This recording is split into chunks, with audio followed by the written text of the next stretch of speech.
People always ask, why didn't we do something? Why didn't we take the children or call social services or do something more than we did? And I try to explain that you don't have any idea really of how bad things were.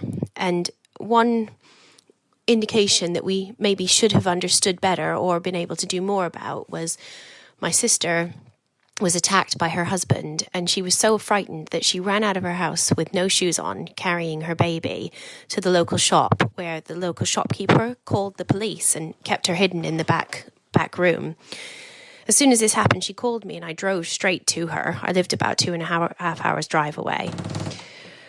But by the time we got there, he'd been released from prison. He'd been released from wherever the police had taken him, and there were no charges because my sister refused to press charges, and the police hadn't even bothered to call social services.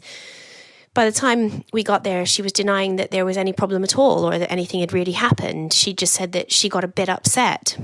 We knew this wasn't true. We knew that what she'd said when she called us in a complete panic from the shop was the truth, that he'd been hitting her in front of the baby. He'd slammed her up against the kitchen cabinets and she was screaming and she'd been forced to run out the house. But the police wouldn't do anything. Social services wouldn't do anything. So what could we do? We couldn't kidnap the baby. And I send this because I want to help people understand how there are no easy answers.